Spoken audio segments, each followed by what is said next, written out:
An adventure 65 million years plus an extra 30 in the making. This is the podcast for Jurassic World Dominion. And God, I really thought that we were done with these, but hey, we've got another. I don't even know how to describe this, like third movie in like a reboot trilogy that failed miserably. Like, I don't know. There's so much that we have to talk about, and yet in a strange way, it feels like we have so little. I'm here. Chris, the TV nerd, is here. Luke of Luke Reviews is here. Guys, we ready to do this?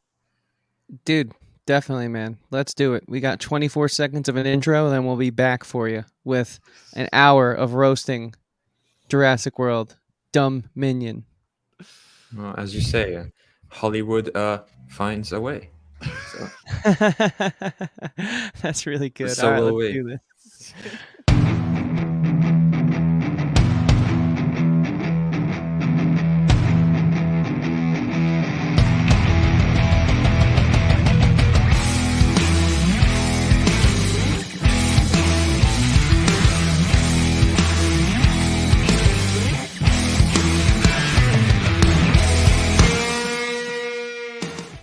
Chris, I think you said it the best when we were in the pre-lobby for this podcast, which is that, oh man, just there is just really no explanation for this at all, as far as like why this movie was as bad as it should have been. People, welcome back to another episode of the Talking TV podcast. I'm here with Chris and Luke. We're here to review Jurassic World Dominion, which is so fascinating because you would think that we were past these movies. You think these movies were like done pre the pandemic, you know, these types of movies, just as far as coming back after like the reboot train as far as that goes. But I don't know, guys, like, was there really any anticipation going into this movie? Like, I feel like there was, I feel like there wasn't. Like, I'm not quite sure. Yes, there definitely was. There was? Okay. I just wanted to make sure I wasn't. I wanted there to be. This is a beloved Hollywood franchise. Is it first? Yeah, definitely. This movie literally like was one of the cornerstone blockbuster films of the 1990s. It offers one of Steven Spielberg's best like blockbuster fare. It was exciting. It was captivating. It completely like raised a generation of kids like myself who all grew up loving Jurassic Park. So 110%. The video games flew off the shelves. That Jurassic Park 1994 Nintendo game, Super Nintendo game was absolutely amazing, incredible. I mean, the books are obviously celebrated in their own right. So yeah, I think just because we have a bit of an agenda, we all didn't necessarily enjoy the film. We cannot deny the cultural impact that this franchise has had on blockbuster cinema. Well, and so with that comes an anticipation. Well, there's a couple different like kind of ways in which we could go into this. Obviously, we have, you know, kind of the, I'm not going to call it the cult classes are the first one, I'll say, you know, and kind of how that reflects into the new movies as well. But then I feel like you also kind of have to talk about like kind of this weird cycle of just reboot, repeat nostalgia that we've been in these last couple of years. You know, like I said, I really thought that track are going to be done with. You know, kind of the pandemic can kind of kill that off with, you know, the pandemic kind of killing off any sort of theater going thing. But you're starting to see it come back in a strange way, in a way that I think we weren't expecting. You know, kind of Marvel in a way brought it back. This idea of just, you know, doing these kind of soft reboots and kind of repeating and bringing back things from our youths, you know? And I feel like in a strange way, these new movies were kind of the start of that, because it all came around. It also, when did this all start? This all started in 2015 when they did the first one of these movies, Force Awakens and Creed, all in the same year. Now, Rocky kind of fizzled out as time went on, but as you get more so into the Jurassic Park movies as they've gone on, it's strange because I feel like Star Wars, in a weird way, kind of did this series a favor, because I feel like the Star Wars movies after they came out just got progressively worse and worse. And I feel like by the time we even got to the second one of these, which Colin Trevorrow, strangely enough, didn't even direct. You know, there was 3 years by the time we got to that. We'd already kind of been burned out by Last Jedi and Solo. So it felt like by the time we like realized that Jurassic World was trouble, it felt like that phase had already came and went. And like, okay, there are no more blinders on. We know exactly what these movies are going to be going in. So I feel like the train had kind of already left the station in a way by the time we got to this movie. So that's kind of why I asked the question as far as whether there was anticipation, because there's only so much you can still rest on the originals after this last 5-6 years of bullshit that we've just sat through.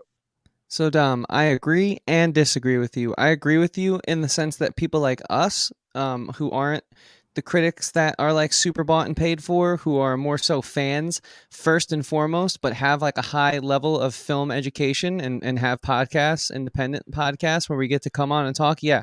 The jig is up. We have seen through the facade for quite some time and we understand what's going on, but let me point you in the direction of Ghostbusters Afterlife getting a part 2, which I actually thought was a really great film, but we're not here to talk about if the Still haven't film was seen it. good or bad. We're here to talk about the fact that the nostalgia train is still going since that 2015 departure. I would argue even before 2015. I mean, there's just been reboot after reboot for so long now. But anyways, 2015 is a huge year in the reboot train. But also, let's talk about what is the number one.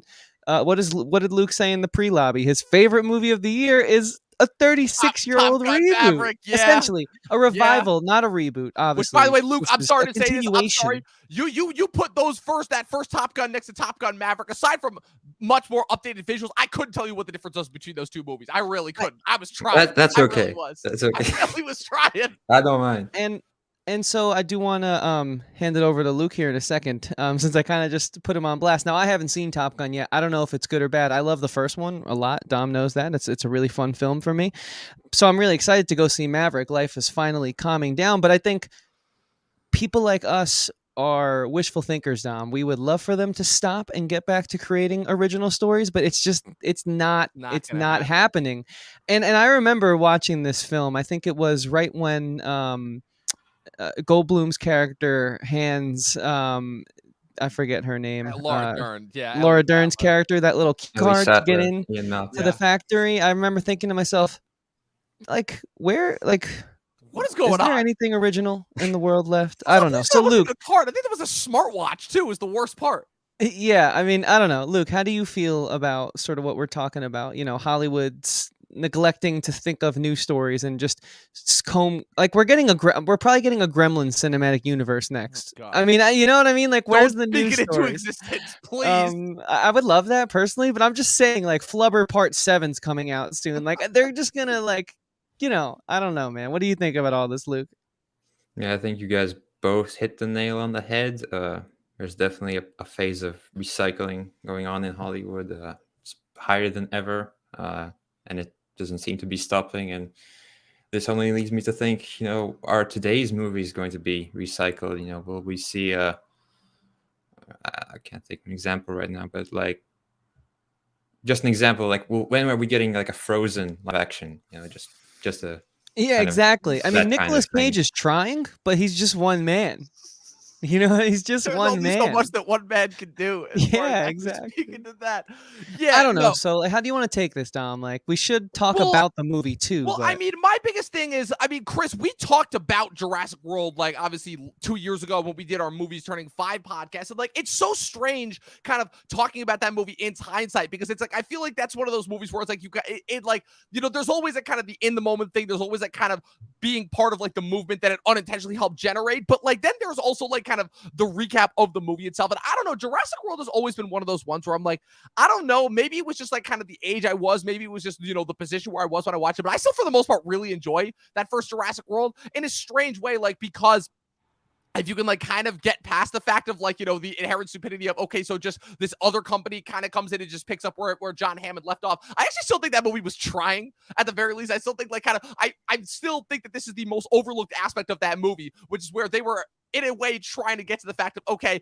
you have kids with smartphones that have now been inundated with this park that they've been able to go to with dinosaurs for several years now. So it naturally makes sense that they would start to get bored. And so if anything, that was almost like kind of like a reaffirmation of, oh yeah, why these things are fucking scary, you know, in a strange way. Like kind of, I know that you don't agree with me on this at all, Chris, but like, I still think that there was something to those reboots as far as kind of, I guess because in 2015 it felt like that was the last year where they were actually trying to add something new that we didn't necessarily think of, you know, kind of trying to re-examine it from a different perspective, from a different generational perspective. As far as where they've gone since then, yeah, that's a different point. They've gone completely full on off the rails. But like, it's so weird kind of looking back on that original Jurassic World and kind of how far we've come since then, because it's been so much time. It's been 7 years since that movie, even though we really haven't actually moved that far in advance, obviously, as far as where we can kind of progress the stories. But I don't know, like, kind of has how bad these movies gotten since then? Has that like changed your thought and perspective on that first movie anyway? Because again, there's so much that's been changed. Obviously, we were in a much different place with Chris Pratt. Had yet to really be introduced to Colin Trevorrow, and as far as what he was going to be capable of, we weren't really aware of just how much the system was going to screw over Colin Trevorrow. Because you want to talk about a dude who it feels like has just gotten absolutely no mercy in terms of just being spit up, chewed out, and then taken back in by the Hollywood machine. So like, I just really wanted like your take on that first and foremost, Chris. It's funny. I've come around and I haven't. So what I've changed my opinion on is I don't necessarily think that it's bad. The whole reboot sickness, if you will. I just wish it was handled better. I wish it was actually taken with the love and care that these original properties were shown, which made them so legendary and iconic. And of course, no one knew, and George Lucas didn't know when he was writing the first script of Star Wars what it would become. And when Spielberg thought to adapt the Jurassic Park novel, he didn't know what it would become. But I mean, there's still a creative process that deems respect and care and attention that you labor over. They're all labors of love. These projects. I mean, that's why I brought up Nicolas Cage at the beginning here. Yeah, it was for a joke, but also the choices he's made recently have been such labors of love, where it's like he clearly isn't concerned about his dollar sign. He's more concerned about making art. And so where is that artistic approach for the majority of Hollywood? Where has it gone? Why is it that a guy like Nicolas Cage, who's essentially become a meme, why is it that he's the one who's trying at the celebrity level to still make something real, to still put himself out there in a new vulnerable way? So I think the initial impetus to revive these classic franchises is awesome. I thought about it, and this is where I came to the conclusion. Obviously, it all comes back to music with me. Not that Rock Band and Guitar Hero introduced me to a new love for rock. That was something that my parents definitely instilled in me, and just the music I gravitated to at a young age. But they certainly helped expose me to a whole new era of artists that there's just not enough time in the day for my parents to show me every single band I'm going to go on to love that's going to really become formative for me as a musician. And without those games, I mean, one of my bandmates, who's been a longtime bandmate, Andrew, who I have another podcast with, even without those games, he would have never have been exposed to like rock and roll music. He probably wouldn't have even been a musician. So it's like there is something to say about reviving something in a new format for a younger generation, because it can go on to inspire creatives who will contribute to that. But when the dollar sign gets ahead of that, first and foremost, before any even pen is put to paper, that's when I think you have problems. And that's what I think is the problem with the 2015 sort of start to all this. It's like they just did it. It felt like for the wrong reasons. We couldn't see it at the time. And of course, like when you're coming out making a trilogy, the first one gets a little leeway, and then as time goes on, either they built upon it properly or they failed, and we've seen a lot of failure, unfortunately. But it's Pretty just much only failure, I'd say. So I think before we turn it over to Luke here, I'd love his opinion on this. I think I initially was upset with what I felt was like a lack of creativity from Hollywood. I've come around on that. I realized that revivals aren't bad, but I just think it's such a shame that we're setting a precedent for young creators to do it this way. Like, I don't see Star Wars going on to inspire a next generation of filmmakers like it did before, with the way that they're handling it now. Jurassic Park, this new trilogy, I mean, if this inspires you to make film, good luck. I don't see how it will, though. You know what I mean? So I've come around and I haven't. I don't know. Luke, what do you think about that? About Jurassic World 15, I remember when I saw it, I think I quite enjoyed it. I was a fan of the Jurassic Park film, and I thought it was good. Since then, I've seen it numerous times because I think it's just so easy to throw on, and it's a very simple movie to watch.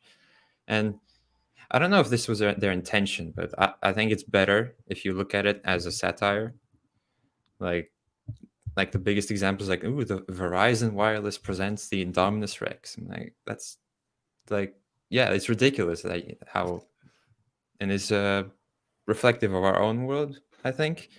But yeah, it is a modern thing, and it's just missing that, how can I say, authenticity that the 93 movie might have had. And but yeah, I think it's earned its place in modern pop culture as the reboot, but what's followed since, not so much. Like if it was on its own, I think we look at it as a better movie, but the other two have hindered it, I think. Well, I mean, this goes back to kind of like the what's so unique kind of about the Jurassic Park franchise, if you will, that kind of separates it from the rest is I feel like of all of these different franchises that we've talked about that have gotten these soft reboots, there was always kind of like, for lack of a better word, room or, a different direction to go on. Like Star Wars, there was always going to be like so many different directions you could take that with, all the different reboots, say what you will about them. There were always directions where you could take the different stories. The whole problem of the entire Jurassic Park franchise goes back long before the Jurassic World reboot. This is even why like the original Jurassic Park, Lost World 2 and 3 have always gotten criticism even to this day, which is that Jurassic Park was one of those movies that, again, that was kind of the first instance where the dollar sign just spoke louder than anything else, because that was very clearly intended to be a one and done. Like you watch Jurassic Park beginning to end, say what you will about all the other technological revolutions that movie did. It is very clearly, okay, they came in, they said what they needed to say. Humans try messing with nature in order to create this thing, this sense of wonder, that the pullback, the curtain is pulled back, that the real terror is revealed when you interact with these two things, that these two forces that should never have been mixed, they escape, that's the end, Like they tried, they failed, boom. The problem inherently that has always been latent within the Jurassic Park franchise has always been the fact that they have had to backtrack and go out of their way in order to almost kind of be like inventively stupid in order to kind of try and make it, where to the point where in the Lost World you have John Hammond revealing, oh yeah, I have an entirely other site full of animals and they're going to try and bring them to the mainland and all that. Then you have Jurassic Park 3, which Chris, I know you love, but that movie may as well be a TV movie as far as, Dr. Grant just has to help this one dumb family rescue their son from the island, but they have to come up with this cockamamie reason. Jurassic Park 3 consistently baffles me, like how that movie even got made to begin with. But if anything, that's kind of, again, why Jurassic World, I think, kind of worked, because it's almost like you said, Luke, it is satirizing it, but also, again, it is the sense of where kind of, the new guys coming in and like being, those old guys, they didn't know what they were doing. We're going to do it bigger and better and we're going to succeed. And then it's revealing, no, you guys are just as dumb as the old guys, just you think, if anything, that movie is almost like a tripe and a joke on modernity itself. It's like, because what's the thing that we always joke about with everything modern, they always want to seem to forget the past, forget that it always completely existed, and just keep going on and doing things bigger and better. And then things always end up, getting turned up worse as a result. So if anything, that's kind of, again, the thing where I think Jurassic World kind of works in a way that the first two original sequels didn't. But it's almost like, again, history always has a tendency of repeating itself. The dollar sign speaks louder than everything. And we progress to Jurassic World Dominion, which is one half of there still aren't even words to explain like kind of what that movie was. And I think that's why still that movie functions the worst of these three, because it's one half an attempted like a creature feature haunted house horror movie. And then the first half is like, okay, it's like this cockamamie plan in order to once again, like it's just baffling acts of stupidity that just don't make sense, which kind of brings us to Jurassic World Dominion. And in order to kind of kick off the actual conversation on the movie that we're talking about, that is the subject of this podcast, 18 minutes into this podcast, I wanted to ask you guys this. Does Colin Trevorrow actually have the means of being a good filmmaker, or do you think that he has just unfortunately had his any chance of a film career screwed over by the Hollywood system? I wanted to start off with that. I haven't seen his other stuff, so I can't really speak, but I don't know, it's hard to judge when I've only seen the blockbusters. I think you can really see like in the early stuff where the roots are, but yeah, it is a bit of a question mark around how good he really is. Yeah, well, I don't know. It's so interesting that you say that, because he doesn't actually have as much experience prior to the blockbusters as you would think. Chris, what's your take on that? Yeah, he really doesn't. I've looked it up. I looked it up while I was sort of rewatching clips of the movie to refresh myself for the podcast. I went and saw it Thursday, so it's been a few days now. And I think he's going to do just fine, not because he's talented. I don't know if he's talented or not. It does take manpower to make a blockbuster. But I think when the formula, you can just get off Reddit this day and age, how to make a movie that'll make about, 200 million at least. It's tough to like really say if the director necessarily is as talented as they used to be. Certainly there's amazing cinematography and stuff all throughout these movies. You know, if you have 2 hours, you're going to have a few great shots, and I don't want to discredit any of like the working people on the sets, but speaking about him specifically, he knows how to talk the talk, man. Clearly, how do you get handed the keys to the Jurassic Park franchise coming off of like an indie feature? I don't know. That's crazy. You know, I mean, he if you can play the game, that's everything, and I think that's exactly what he is able to do. That just his ability to be so impactful already in the blockbusters that are sort of curtailing popular conversation, albeit writing on Star Wars and directing and being a part of these 3 Jurassic Park films. I think he's going to be just fine. But is he creative? Is he talented? He's creative, but I don't know if that means he's talented. I don't know what he is. Honestly, I just think he might have some of the best, you know, let's go out to a drink and then somehow the studio executive is like lining up 8 films for him type of conversation. He might have the best smooth talk in the business, because how the heck is he making this happen? He's definitely a shaker and mover, but that's all I can really say at this point in time, because nothing he's done is real to me. I think people who think for themselves aren't a fan of his, and I think people who just want to escape and go see dinosaurs flip over dune buggies, yeah, for sure. That's he's your guy. And I think that's why there's something for everyone, but I mean, it's so fascinating, his career trajectory, because if you look it up, right, I feel like Colin Trevorrow is like the less successful version of J.J. Abrams, if that makes any sense, because you look at these two guys' career trajectories and they're almost identical. I think literally the only, in the sense of what I mean, in that they're both clearly nerds and they both clearly, I think, are passionate about the areas in which they are passionate about. You know, they're both huge fans of Spielberg, they're both huge fans of Star Wars and all that, and all of that is kind of very intrinsic and apparent in all the stuff that they've touched. You know, I think the biggest difference is that J.J. Abrams had a full, like, what, 10, 15 years in TV before he started his trajectory in blockbusters, between Felicity and obviously getting Lost off the ground and Alias, all the other shows that he did, right? And Trevorrow's success story is in indie film. Like, at the very, say what you will, like, he is an indie film kid at heart, like the movie that he directed, Safety Not Guaranteed, that he did with the Duplass brothers. That movie's actually pretty good. And from there, it's interesting because I actually looked it up. So they won the Indie Spirit Award for they were nominated for the Indie Spirit Award for Best Feature for that movie. And from that movie, Disney hired him and his writing partner, Derek Connolly, to work on a remake of Flight of the Navigator. So they'd already had the rights to that. So they were already trying to get into the whole 80s reboot thing before it even became a thing. And from there, that leads to Jurassic World.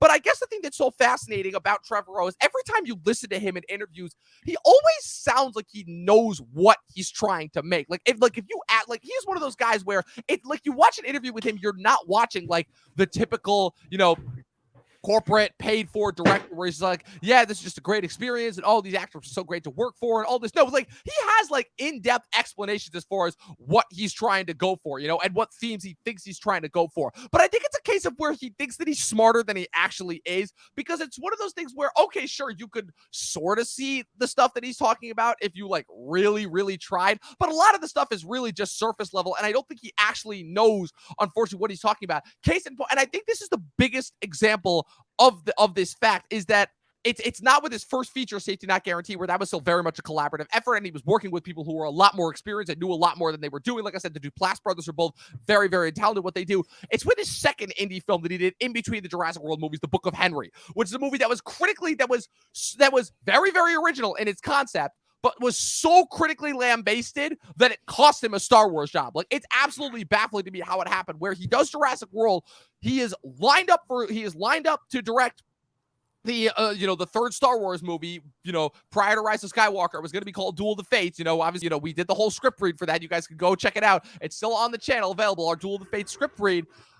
And then this movie comes out, The Book of Henry. It is so critically lambasted, it loses in the Star Wars movie, and then he goes to the point where he goes back to the drawing board and goes back to making Jurassic World. And it almost feels like that movie, like, just kind of took the wind out of his sails so much that when it came to this movie, he just kind of gave up. And, like, this movie is kind of the ultimate example of, okay, they just want a very fun, very safe, studio-made movie that's going to have plenty of action set pieces with dinosaurs in them, and that's exactly what we're going to give them, and that's what it ultimately feels like, kind of. And I think that's why I still enjoyed this movie more than Fallen Kingdom, but Fallen Kingdom was more so an instance of because that was a different director as well. That was J.A. Bayona, who's much more of a horror-based director.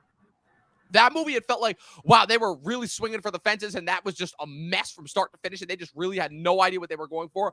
This movie, Jurassic World Dominion, almost feels like it's, for lack of a better word, and I hate using these types of phrases because I feel like they're so kind of overused and misused, if anything, but this was kind of like the safest possible movie that you could have gotten for. They're like, okay, we got dinosaurs in the real world, we're going to have plenty of dinosaur action sequences, we're going to have just enough senses in order to induce wonder, and then we're going to have plenty of crazy action sequences. Cool. They want the evil corporate overlord heads as the bad guys. Cool, we got that. They want the original guys in there, even though they really have no place in this movie. Gotcha, they're in there.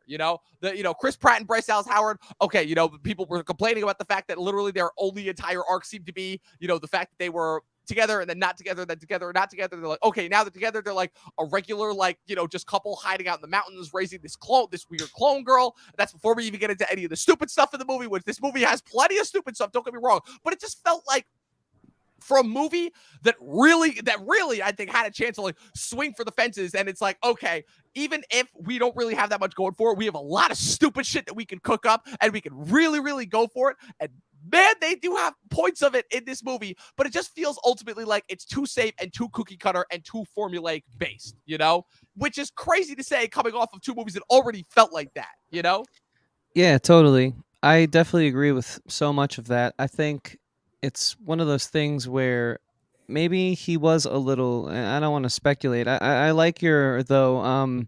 See, the problem is you offered a better plot than anything we got in the movie. Than when you said maybe this is like him, like rebelling, being so distraught and creatively scarred from his amazing Star Wars script just being thrown out the window, that this movie and everything he's done since is in rebellion to the blockbuster. I'd love to believe that, just because I think the thing that I feel the most walking out of the theater for this movie and so many of the blockbusters we've gotten in recent times is I'm looking for a plot, something interesting to grip me in, and I just haven't gotten one. So you offered a narrative that was lack thereof in this 2 hour and like 20-minute movie that I sat through.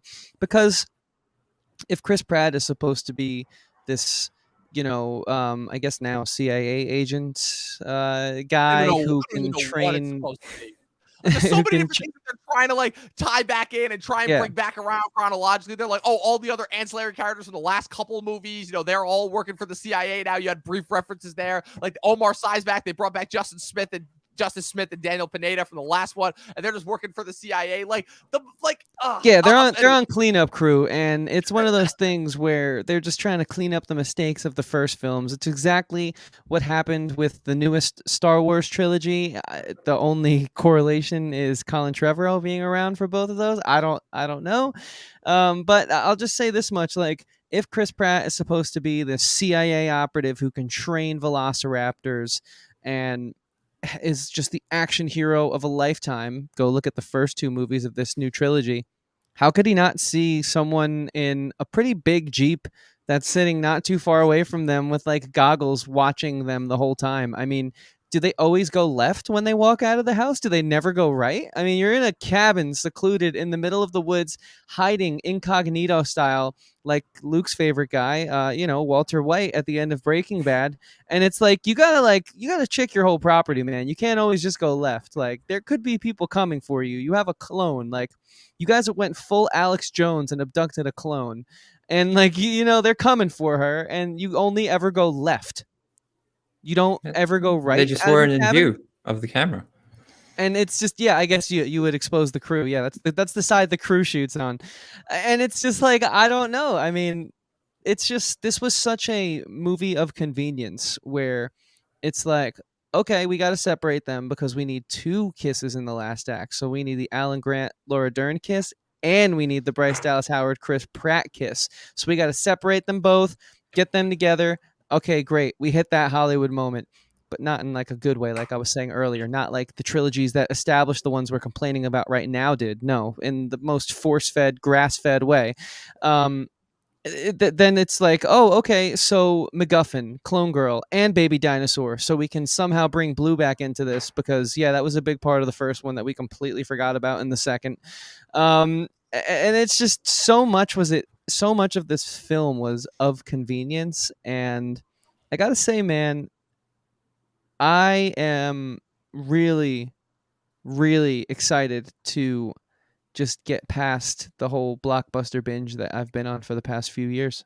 Looking Well, forward to and turning over a new leaf. I guess if anything, we should probably try and break down what the plot was of the movie in order to kind of break down what it is that kind of break down like why this was sort of a strange, like sort of like a strange, like I was kind of anticipating this going in versus kind of where we are now, because by all rights and means this should have been awesome for a strange reason. Chris, I'm so glad that you brought this up when we did Halloween Kills back in the fall, because I can't believe that I never realized it, because that was kind of, for in a strange way, the same thing that has you still interested in Halloween Ends was the same thing that had me invested in this movie, where that second movie was so unbelievably terrible, just dropped so far as its recognition goes, Fallen Kingdom. But the ending was so unbelievably stupid where I'm like, okay, the second movie was terrible, but it can be redeemed because now they can go full stupid, because this is essentially is trying to pull off a dream that has kind of been around since the 90s. Because fun fact, Steven Spielberg originally was going to do a third movie. He was going to direct the third movie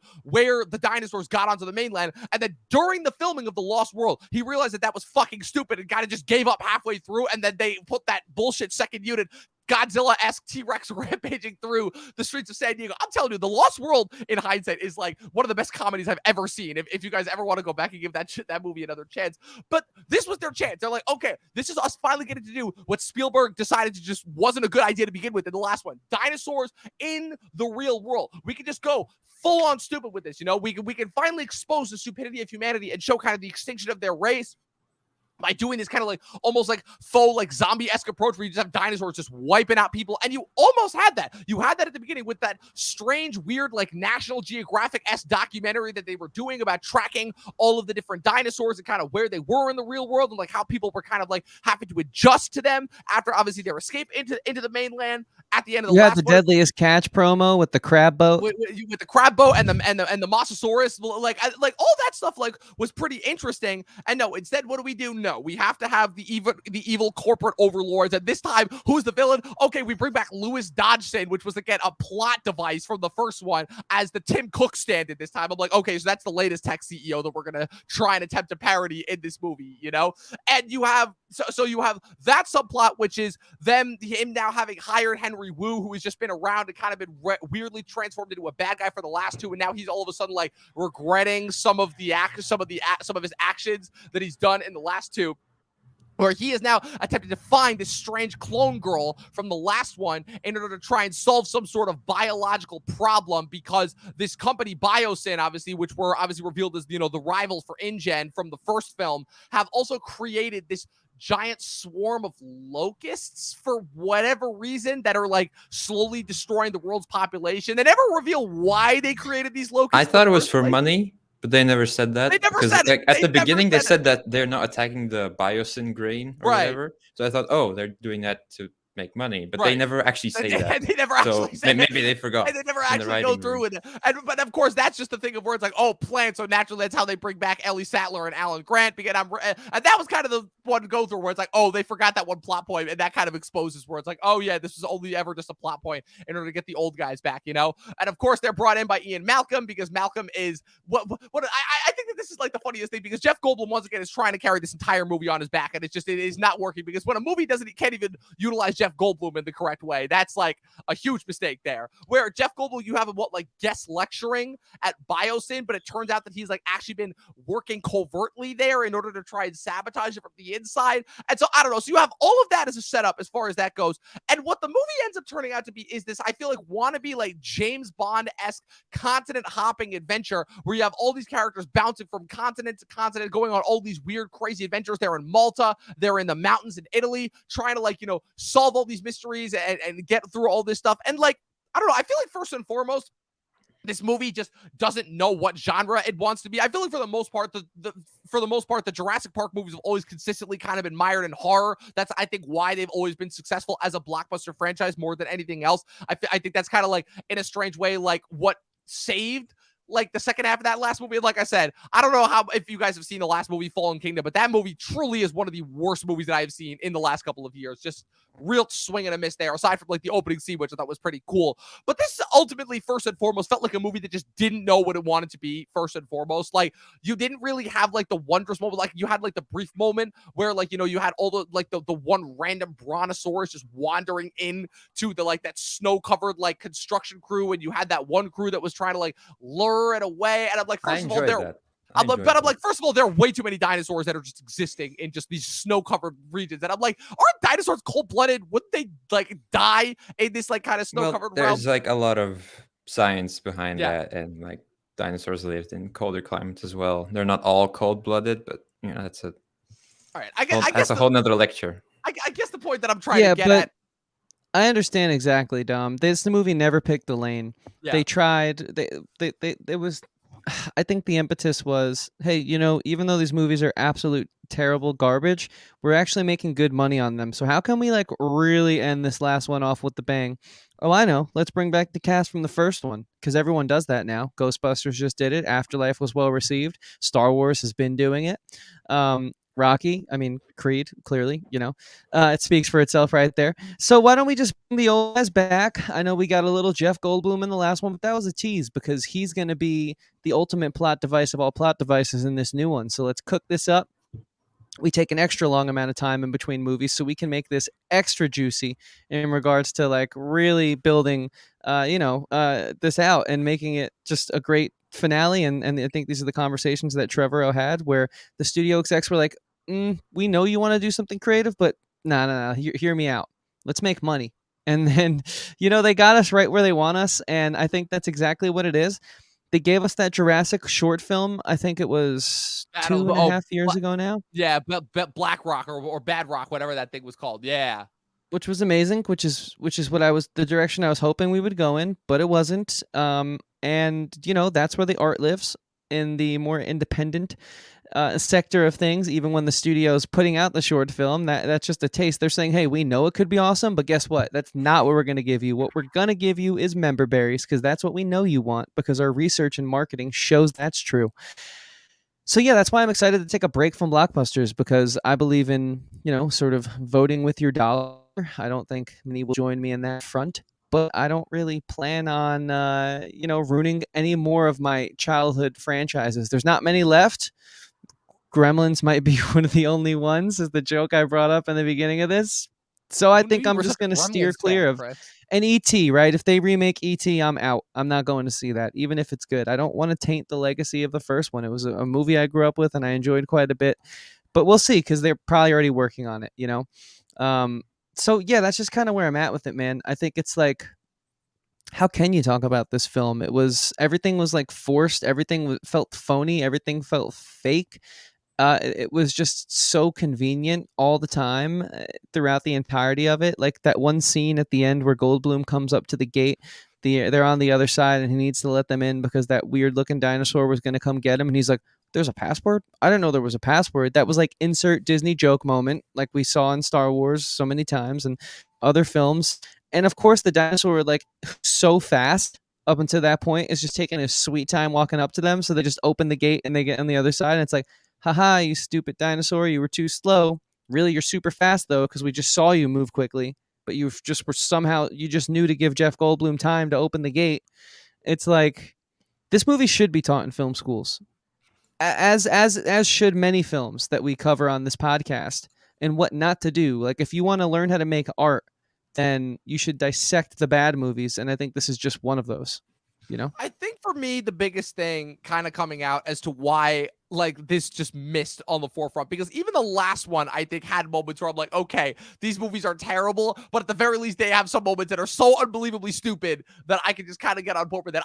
My whole thing was, in a strange way, kind of why I'm not a fan of this movie goes into the same reason why I loved F9, because F9 did the exact opposite. F9 was like, look, okay, we know that people know how stupid these movies are, so we're just gonna lead it and go full stupid. And that movie did. They literally launched a fucking car into space on a rocket ship. Say what you will about that franchise, when they say they're gonna go full stupid, they go full stupid. And this franchise was promising me that they were going to go full stupid. They're like, look, we literally have dinosaurs on the mainland. We are going to go just absolutely stupid.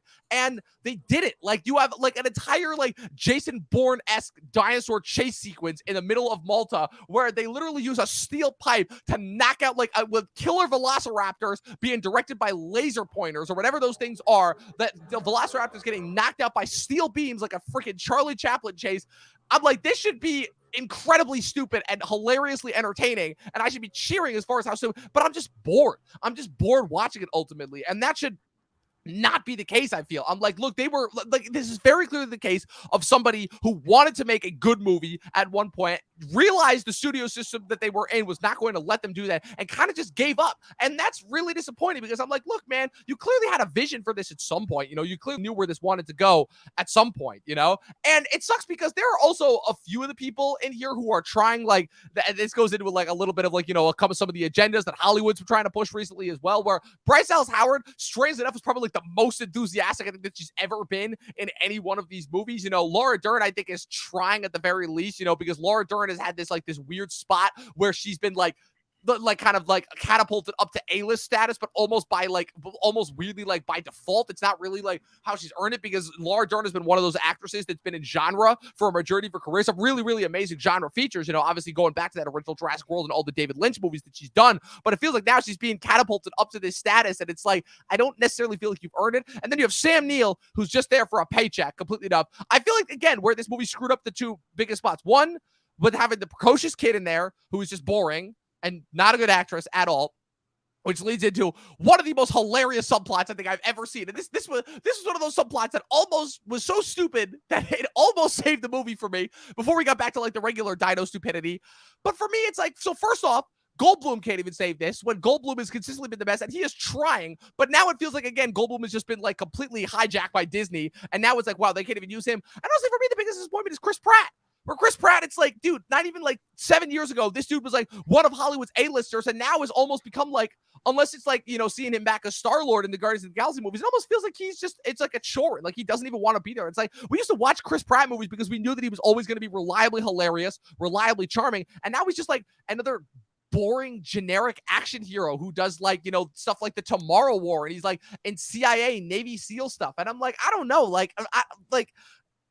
just what happened, you know? Like, Chris Pratt used to be like, it's funny, I remember reading an article that came out a couple years ago where kind of what made Chris Pratt was the fact that he was the non-traditional action star, you know? It was the fact that they were utilizing kind of his previous work on sitcoms in order to like kind of, you know, push him forward. And the fact that he was really goofy and really funny, but also like kind of surprise you with how efficient he was, you know, like that's kind of what makes him work as Star-Lord, is the fact that he tricks you into thinking that he's like this incompetent goofball, but then is like a surprisingly badass action hero, you know? And I feel like everything that he was in post Jurassic World kind of switched and flipped that around, you know? But I mean, we can talk about Chris Pratt and all that, but can in these last 15 minutes before we get out of here, can we please talk about the stupidity of the cloning subplot that is revealed in here? Because this is just one of those things where I'm like, this is so unbelievably ridiculous that if they'd like tried to stick with this, they could have had something where essentially they revealed that the reason why they're trying to capture the weird clone girl from the last one, which again,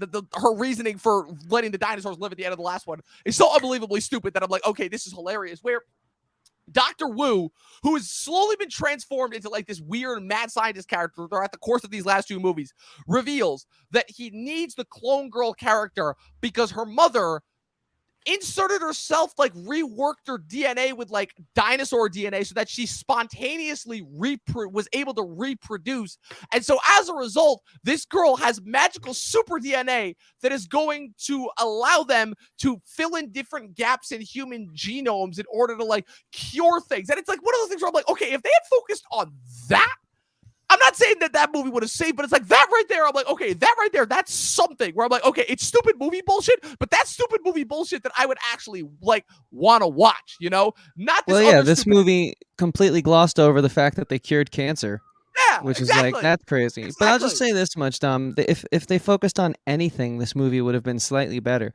It had no focus at all. I mean, an actor's only as good as what they're given. So when you talk about Jeff Goldblum and when you talk about Chris Pratt, and I'm a little upset with you, when you talked about Laura Dern, you forgot to completely mention that she'd be nothing if it wasn't for a healthy dose, a large cup in her, a large scoop of nepotism in her coffee every morning. That's fair. That's fair. But You're anyways, right. because I mean, to describe her as a flat performer, I think I'd need to see a few more films, but everything I've seen her in points at that. I mean, Alan Grant is the reason I love that first Jurassic Park movie. Do not get it wrong. And the spectacle and the awe. She is just there to be there, it seems.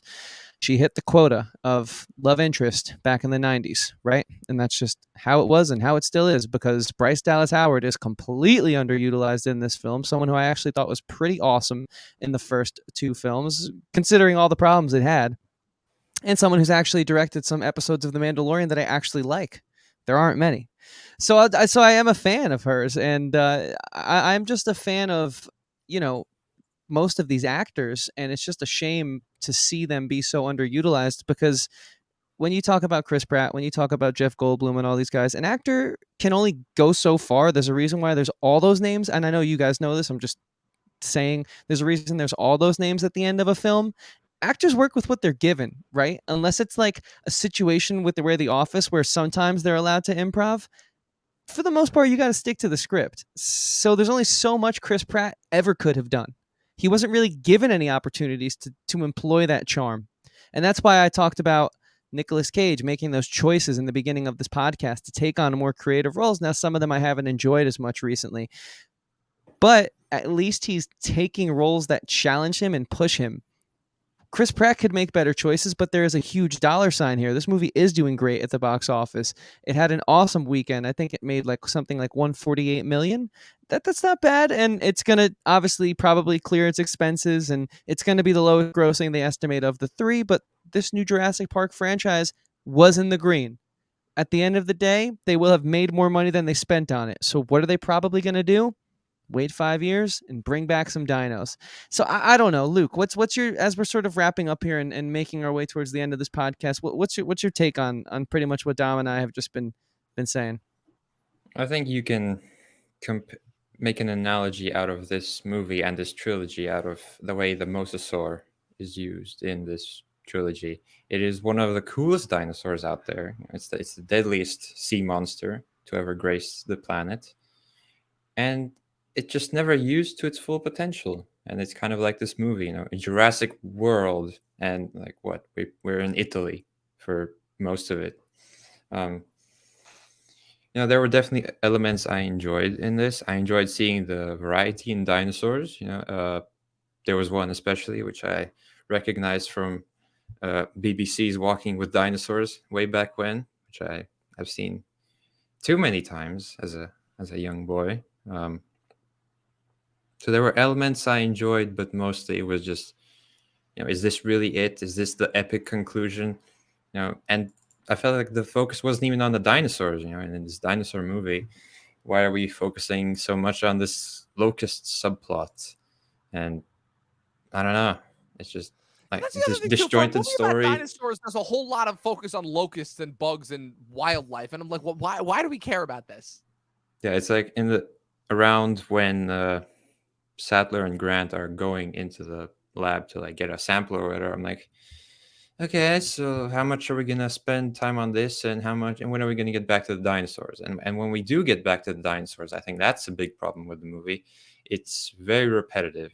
Bryce Dallas Howard, she's being like approached by this blind Thesiosaurus, and she gets away just about. And Chris Pratt and I don't remember her name. I don't think you guys will be. No, the pilot. Oh, DeWanda Wise. Yeah, that's the other thing. You just have this pilot in there. Yeah, they're being attacked by the Pyroraptor, I believe. Dinosaur with feathers. I thought that was really cool. Finally we got one in there. It is strange. They barely I do get think away. That, like the dinosaur black market was probably the most interesting part of the movie and the interesting sequence of the movie that led to like the Bourne-esque chase where it kind of got wrecked. Where it's like, okay, Chris Pratt is like having this one guy, the one poacher, get trapped by the dinosaur and then he gets eaten, but they just leave Chris Pratt alone. I don't know. Like Chris Pratt is literally just the dinosaur whisperer. Like dinosaurs just don't want to eat him. Like I can't really explain it. And then you have the scene with the dinosaur with the kind of the Dimetrodon. Yeah, I thought that we were gonna get a Jurassic Park 3 Spinosaurus reveal, but then I realized I was like, I was waiting for it. Like, oh no, wait, that space is too small. And then it revealed. I'm like, oh, a Dimetrodon. Okay, that's pretty cool. We haven't seen those dinosaurs yet. So then we had another scene where they barely just get away there, and then you had the Giganotosaurus scene, which I enjoyed. It was quite a bit tense. It was slow in a weird way, but I enjoyed it. And then you had the Goldblum doing the thing. That was quite cool, I thought. For me, that whole sequence was just an instance where, okay, we got to have the T-Rex come back and get another victory because we didn't give it to him at the end of the last one, because we got to give the T-Rex a moment at the end of every one of these movies. That was that for me. And then the other big thing too, this I think was the most insulting, where it's like, okay, they can't even kill off the villain, right? Where you have the Tim Cook stand. I'm not even going to call him Dodson or Campbell Scott. Like, I don't even think it does any service to Campbell Scott. The Tim Cook stand in, try to get away. And then again, this is for people who really, really paid attention. They're like, okay, remember that this is the guy who employed Newman in the first movie. And we all know that Newman was killed by the Dilophosauruses in the first one, right? So how are we going to kill this guy? We're going to have him be killed by 3 Dilophosauruses this time. And he's going to die in the exact same way with the flickering lights and everything. And oh, don't forget about the soda can, about the Barbasol can. You can't forget about the Barbasol can. Why is that even there? Like, the embryos would have died by then. No, forget that. Nedry lost the Barbasol can on Isla Nublar. So what? They just happened to find it when they were rebuilding? I don't know. Like, that's the part where I'm like, okay, this is just member berries for no reason, you know? Yeah. All right, guys. Great review. I have nothing else to say. I mean, what is there to say that hasn't already been said? I mean, if I can like just go into my final closing thoughts, my thing is, if anything, I feel like this movie, I don't think there's ever been a better instance in which to use this phrase, final nail in a coffin of a franchise. Because again, just like, but it's so strange to talk about because it's never something that should have been a franchise to begin with. I don't know whether there was any place that they could have actually gone with this franchise or not. I don't know. There are parts of this movie was trying to get at something, but ultimately it's just yet another lazy excuse in order to put dinosaurs on the big screen and get people to watch because dinosaurs. But hey, they couldn't even deliver on the dinosaur part. So hey, I was gonna give this movie, I was gonna try and push this movie up to a 3. I was trying my best, but in the end, nah, this is not even a 2-star movie. I give it 2 stars for the stupidity of the cloning subplot, and because there were and for that, I will say that National Geographic thing that they made as the intro, really, really well made as far as showing how like dinosaurs are interacting with people. So those are what I give this movie those 2 stars for. All right. Final thoughts. If you haven't seen it yet, don't waste your time. Don't go out. Just watch it somewhere when it airs on HBO or something later that you're already paying a subscription for. Like, don't spend money on this thing. And if you go and see it and you feel upset, well, maybe think about why that is, because I don't know how else we're going to stop this from happening just as the consumer. There's not much power, but at least I can give it 1 star and hope that maybe a few of our listeners will understand why everything I've just said, and maybe we all make better choices and we go and there's art out there. We just got to find it. This is not that. Anyways, Luke, what about you? Yeah, so towards the end of the movie, I for some reason had decided to go for a medium-sized drink, which was a bad idea. So right after the T-Rex and the other one kill the Giganotosaurus, I sprint out to go to the bathroom. And on my way back, I hear the Top Gun theme from the auditorium next to me. I'm like, oh, well, I should have just watched that again. But I went in with low expectations. I'm gonna see the OGs again. That's what I'm gonna be excited for. And then as the movie went on, like, oh yeah, this is why it has the low Rotten Tomatoes score. So I kind of just accepted it. So I'm gonna give it a 2.5 stars, which is probably too high. If I ever do rewatch it, it'll probably go down. So yeah, that's where I'm at. Yeah, oh man, there's just so much wasted potential for this. I feel like the biggest thing for me is I just came out of this and I'm like, oh man, this made me just want to never watch another blockbuster again, So unfortunately, that is it. That is our review for Jurassic World Dominion. You know what the worst part is about this too is that now the studios just know that there's no point in actually putting any effort into these movies, so they're literally just making these movies as advertisements for their streamers. They're like literally, like we were talking about this the other day with like the Star Wars properties, where it's like, yeah, they are literally just making content in order to just populate their streamers, and they're literally just using the movies as advertisements and for their streamers, which is like so depressing in today's day and age, which is ironic because streamers is like one of the only places where you can like actually get good TV shows, So if anything else, I'd say just go watch Barry on HBO, because Barry is better than the last 15 movies that I've seen recently. So that's it. That's our review. That's our recap of Jurassic World Dominion. I wish I could say that there was anything fun to watch, but to say about it, but there wasn't. So follow Luke on everything that he does at Luke Reviews across all platforms. Follow Chris at Christian Ivanko across all platforms. Follow myself at Movie Nerd Reviews. And as always, be sure to follow the official Talking TV podcast and subscribe to us on YouTube and Twitch. That's all. 12 seasons of a short film and watch more fucking movies, but not this one. Take care, guys.